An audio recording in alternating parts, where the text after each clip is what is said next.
repeat it when you're ready. You ready? Yeah. Okay, here we go.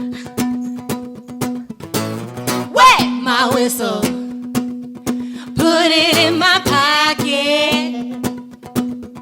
Give me a slice of that pie, pie, pie, pie, pie, pie.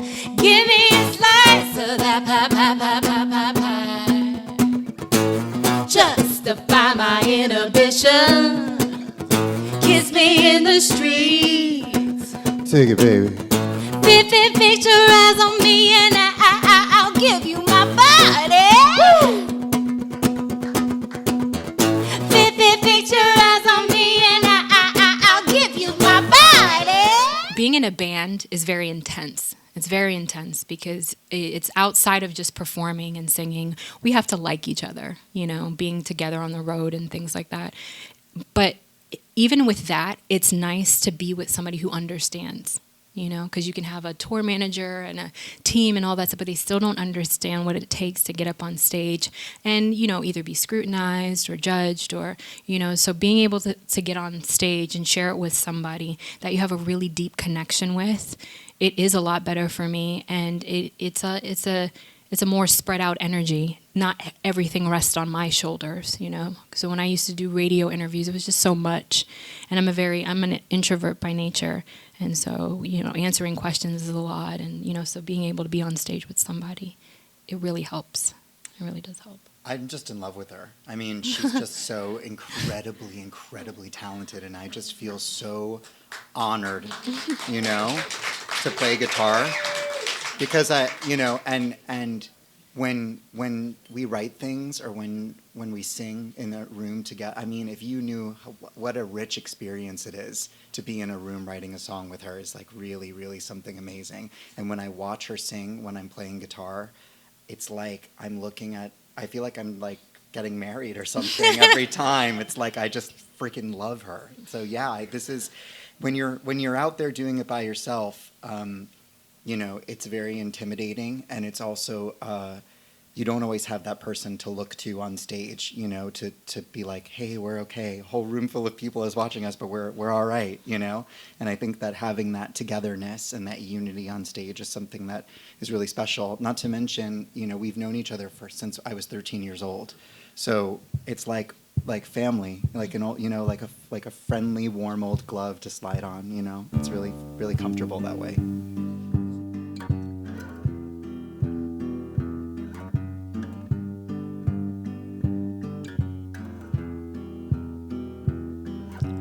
Watercolor teardrops, skin like canvas, don't stop. Wanna know your brushstroke, babe. Single shot of whiskey, tell me that you miss me. I'll ignore you all the same. La la la la la la la la la la la la la la. Lipstick on your collar, diamonds in your hand. I'm the farmer's daughter, you're a traveling band. Oh, the aloha.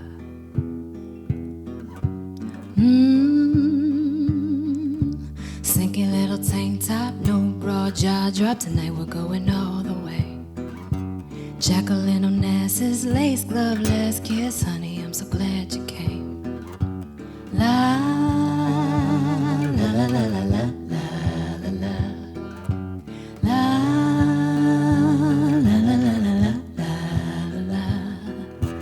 Lipstick on your collar, diamonds in your hand. I'm the farmer's daughter, you're a traveling band. Oh, the aloha.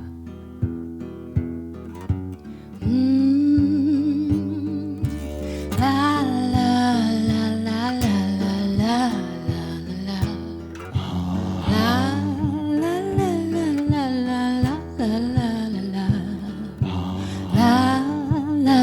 la la la la la. La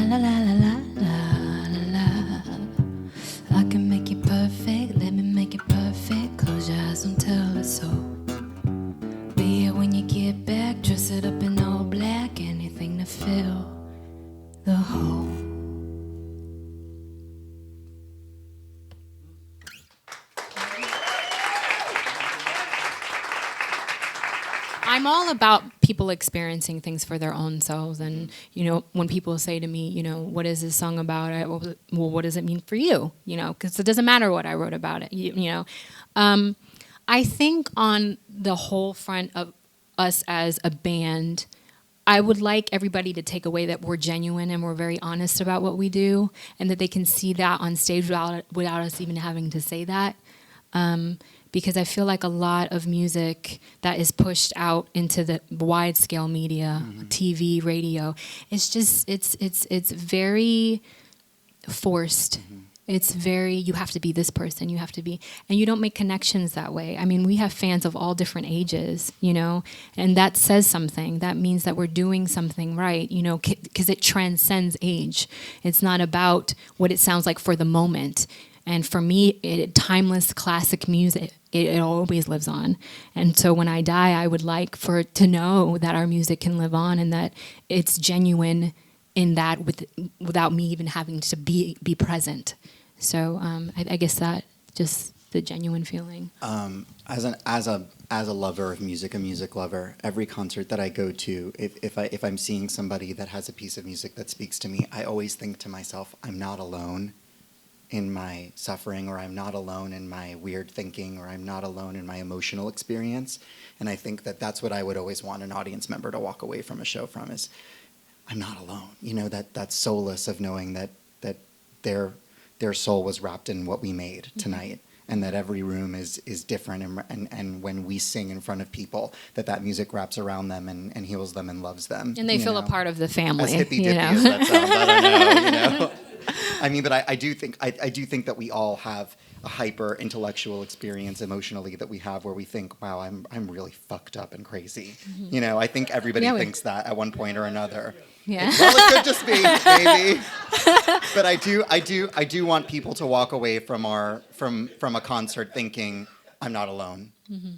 And that's why I always make Michelle sing Only You for all the women in the audience.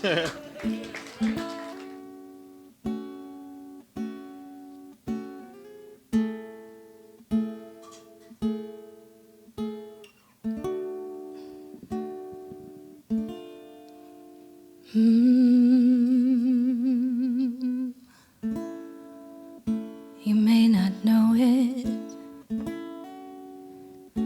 might seem strange. I'm a very emotional woman. In a moment, it can all change. I may seem light and breezy, but inside I'm in pain. Put on lipstick, don't complain. I say la vie, everyday woman.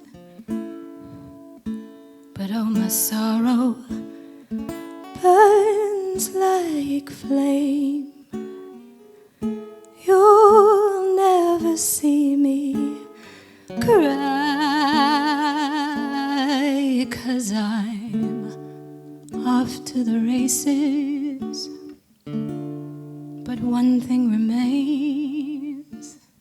Love is a fair weather friend, my darling. I don't need roses, don't need a ring, only you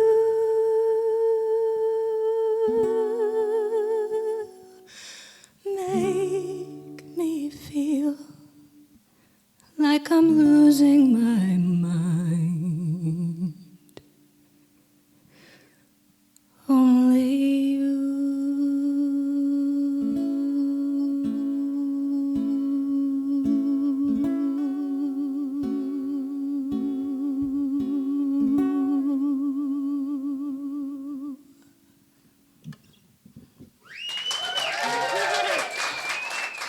I listen to a lot of jazz, okay? And both of us listen to a lot of like vocal jazz, particularly. Yeah, wouldn't you say? I'm a big Fiona Apple fan. But I do listen to a lot of old school. Like I said, Free is like my favorite band. I love Janis Joplin. I love Joni Mitchell. I love Karen Carpenter because she's just she's like perfect pitch, Julie Andrews. And I like, when I was trained, it was one of those things where my voice teacher always said, if you can't stand and deliver a song, you're doing it wrong.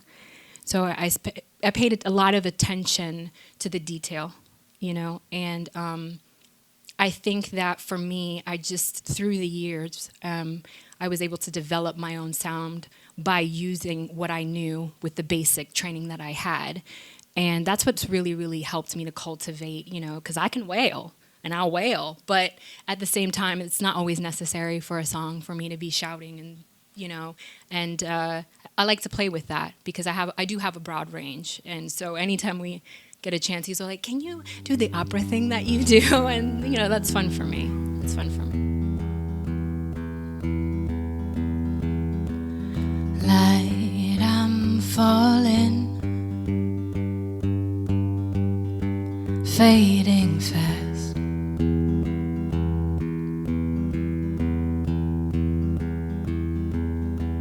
Super delight. Where are you now?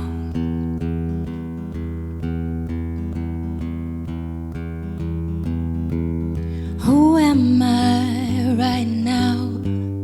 I'm changing from the inside.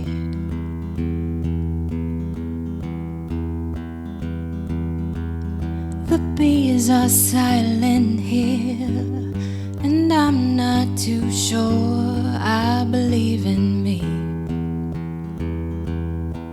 We'll see.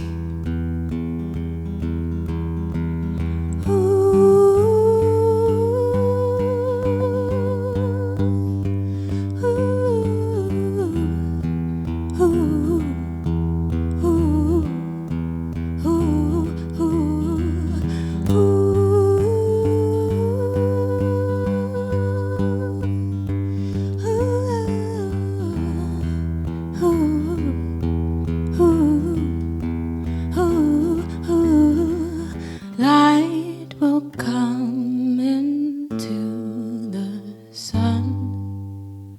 Light will come into the sun.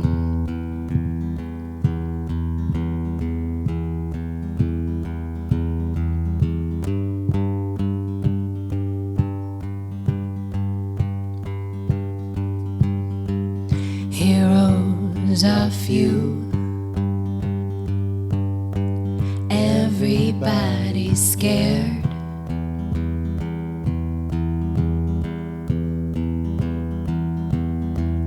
Cleaning out this tube. Blood just ain't no use.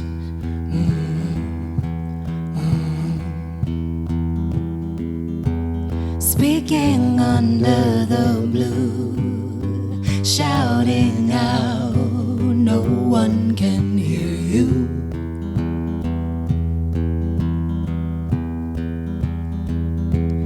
The owl's back to face. You're walking dead, the cows just take your place.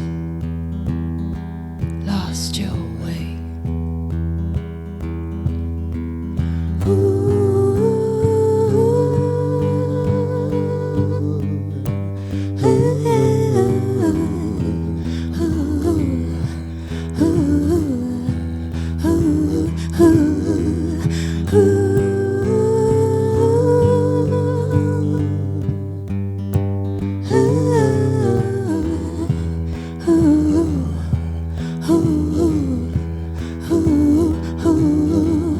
Light will come into the sun. Light will come into the sun.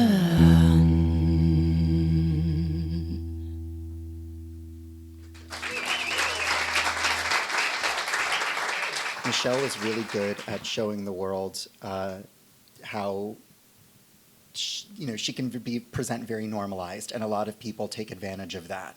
And I don't think a lot of people are aware of just how sensitive she is, because she's tough. Growing up an African American female in today's society, even growing up and being a female in today's society, I think, and being as protective of her as I am and loving her as much as I do, I wanted to give the world a window into how much it can hurt to be Mishal Moore, and I mean it's difficult, there's a lot to be anybody, and I think that song really was an opportunity for me to say, if I was going to write one pinnacle song that Michelle could sing that would tell the world who she was, that was what I wanted to do. And when we started this, we were both in a very dark place. I had just lost my mother-in-law to cancer unexpectedly, and he was going through a transition. And this was all about mental health for us. That's why we started writing, because it was very therapeutic. There was not a plan for a band. Yeah, there was no plan for a band. We just started writing music. Michelle reached out to me. She was living between New York, London, and California, and she was on the road, and I was working at the psych hospital.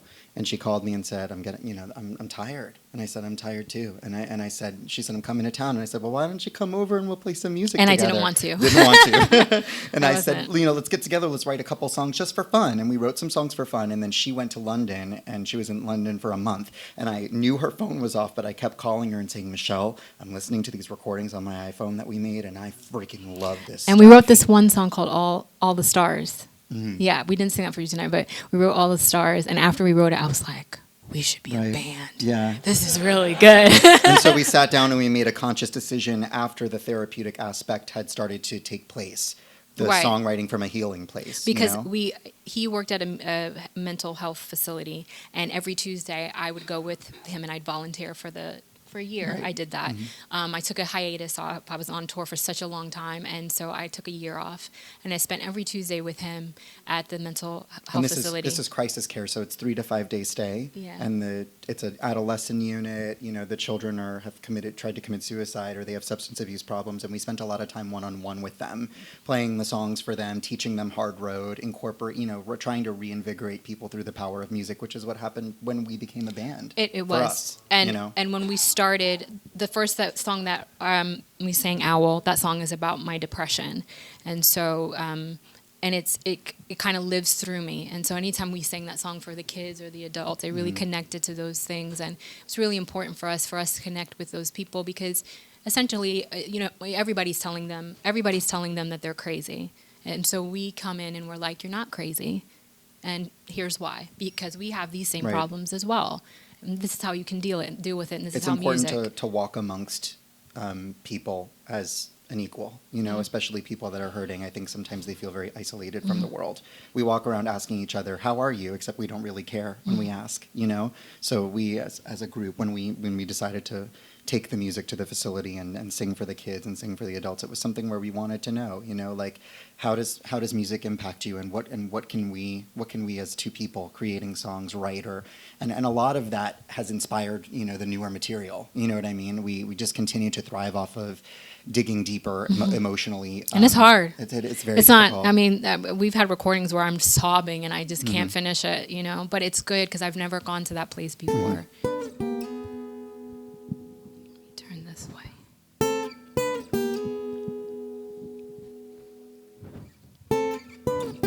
Low heartbeat, mighty river. I'll be the animal. Call me a killer. I'll break it down and then sink my teeth in. Hungry for the hunt, and I won't waste my time. I'm feeding.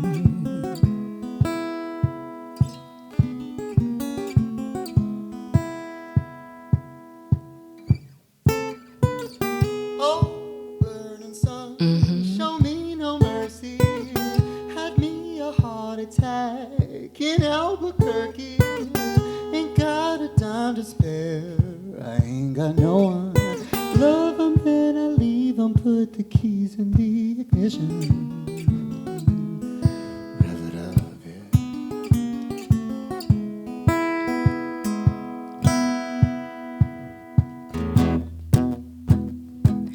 Oh, ooh. Hard road, good living, it's a hard road. Good living, it's a hard road. Good living, it's a bird on a wire, play me a melody. The Carolinas straight on to Tennessee. I'm waiting for the ride. I'll wait forever, never mind. I'll take a boat and watch me sail the mighty river. Yeah, yeah, yeah.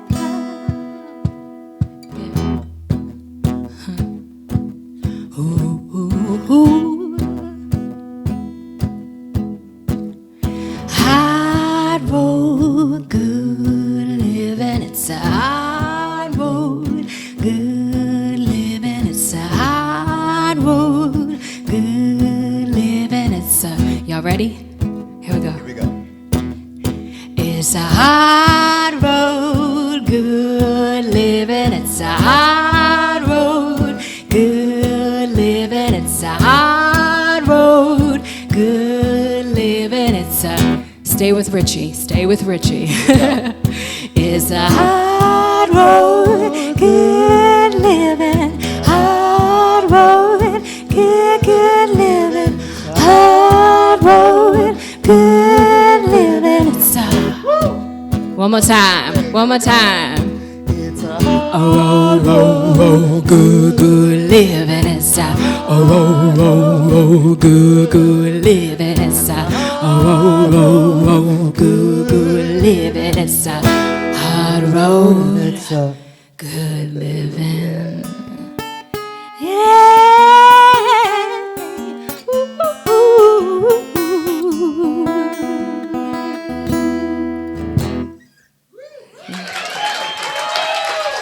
Thank you very much. This is my stance on everything. I feel like people need to learn how to tend to their own business, okay? Because when you focus on yourself, you're no good to anybody if you're not happy. So when you focus on yourself and your desires and your passions, you're less likely to judge people. You're less likely to have that negative energy, you know, where you feel like you need to impose on other people and say things about other people or a group of people. And in my experience in the business, it's very, most businesses are very male-driven. And my thing is always about individual thought. You can't put a group of people in a room and expect them all to think the same way. And that's how society has trained us. When we go to school, all the kids sitting there, and everybody has to do the exact same thing. And not everybody learns the same way. Not everybody thinks the same way. And so my song would be about individuality. And so that you can understand yourself, therefore you can understand other people and accept and respect other people the way that you expect to be respected. So This could totally come across as really cocky, but every song that I write changes the world in a way.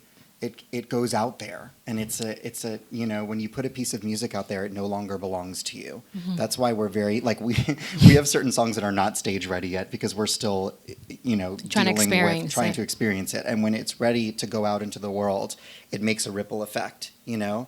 Like, and it gets back to you in small doses. We had a song licensed in France with an underwear company, and I've never been to France, but my voice is there. And that alone in itself, you know, having a song in a commercial is like, wow, you know, our music is out there and it's impacting people.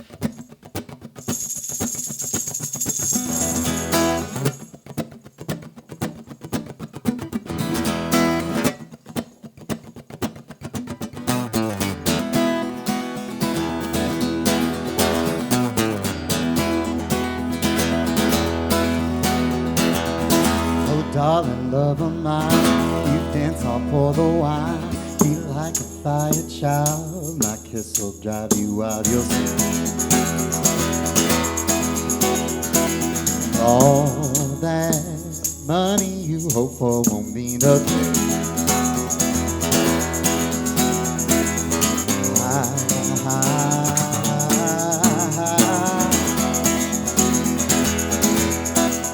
It's got you high.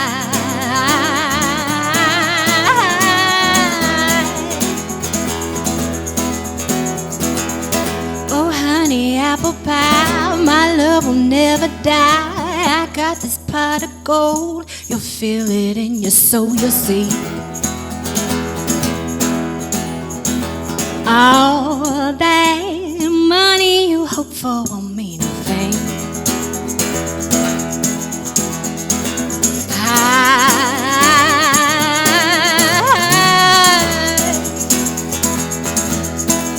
It's got you high.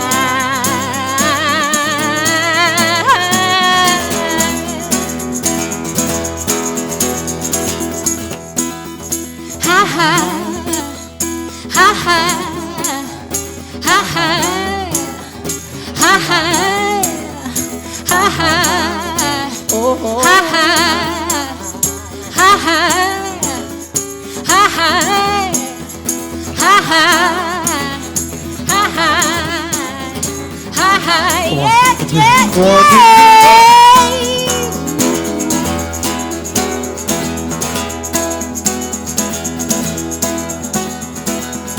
Oh, darling, love of mine, you dance, I'll pour the wine. Be like a fire child, my kiss will drive you wild, you'll see. All that money you hope for won't mean a thing.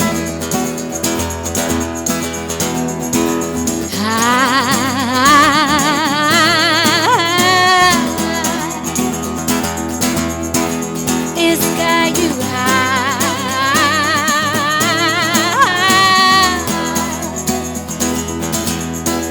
It's got you high.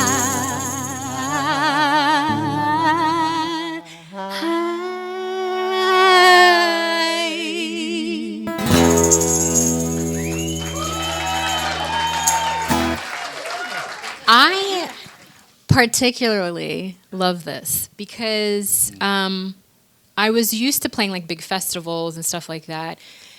I get very, very nervous because I'm not a good public speaker.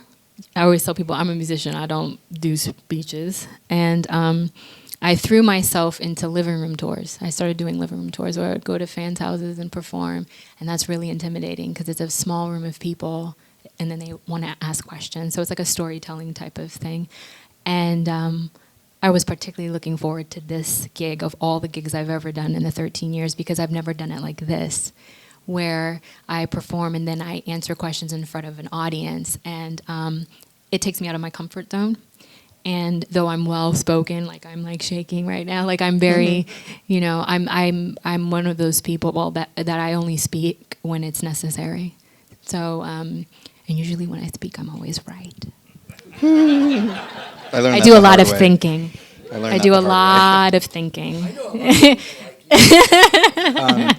You know, I honestly, this is a great room. It is. It's beautiful. For me, any show that I play or any time I've ever plugged my guitar in, I always take a moment right before I start playing to remember how freaking lucky I am, you know? And it's any group of people that's willing to listen, you know, whether it's on the street or in a room, in a beautiful theater or in a psychiatric hospital. It's an honor to be able to play an instrument and it's an honor to be a musician. And I just always pay respect to that before I begin. So. And he's taken the plunge. He just quit his job. In any room, yeah. I just quit my job to do this. The day before we came. Yeah. Do it full time. Yeah.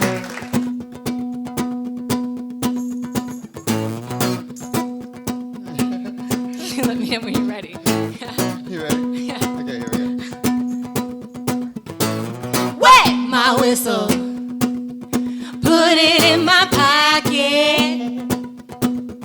Give me a slice of that pie, pie, pie, pie, pie, pie. Give me a slice of that pie, pie, pie, pie, pie, pie. Justify my inhibition. Kiss me in the streets. Take it, baby. Fix your eyes on me and I'll give you my body. Fix your eyes on me and I'll give you my body. Woo!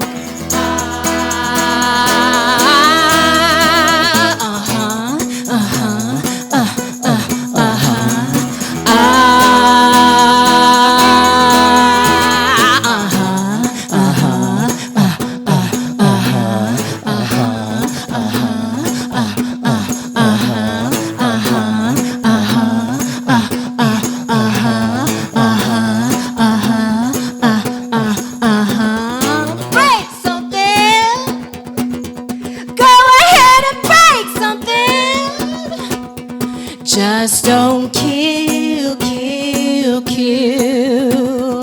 Kill, kill, kill. Kill the canary. Hey, hey, hey!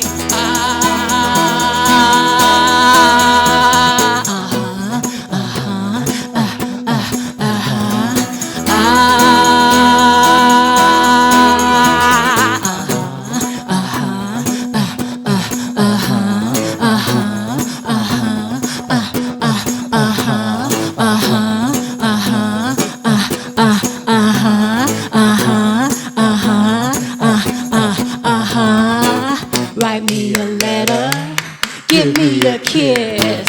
Put on that thing I like, you know what it is. And break something. Go ahead and break something. Just don't kill, kill, kill.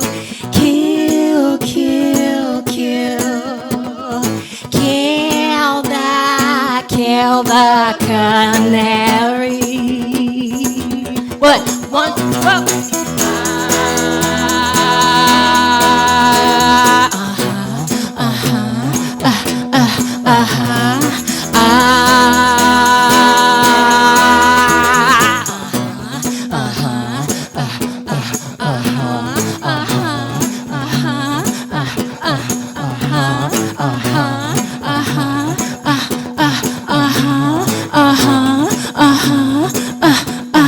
Just don't kill, kill, kill.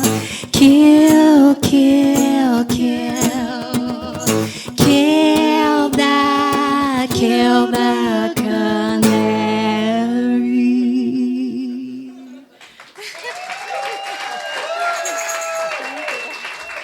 We worked really hard as two separate artists coming together to create the Baker sound. Because Yeah. there's the Richard Cortez sound and there's the Mishal Moore sound. And when I came to the table, Kill the Canary was never something that I would write. I was all about both sides now and let's play folk songs. And that's I love that kind of stuff. And Michelle was all about funk and rock and roll and that kind of edge, and you know what I'm saying. So when we came together, he makes me edgy, so I was like, we got to do it this way. So she would, she would come at me with things, and it was so the 45 songs, the first 10 of them are just a mix of both of our sounds. But now what we write, is a unified sound called Baker. And not only do we write it, we produce everything. Yeah. Everything that you hear from us, we've produced it. We are in the studio. We recorded don't it, hire. we edited it. We only hire an engineer to mix the final product. So Yeah. we do everything.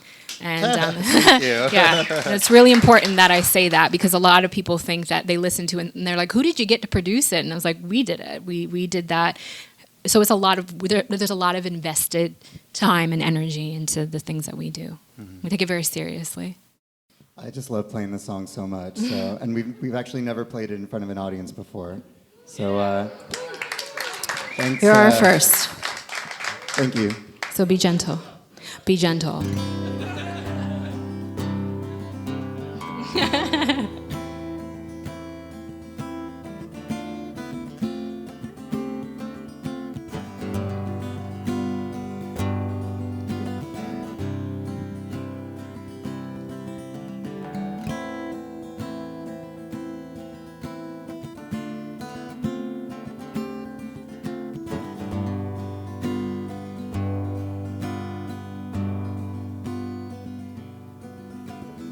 Oh, so the buffalo told. There's an old dancing song I know, and it goes a little something like this. You want moonshine, and I'll slip another dime into the jukebox over there. You fix your hair again. Oh, save the dance for me.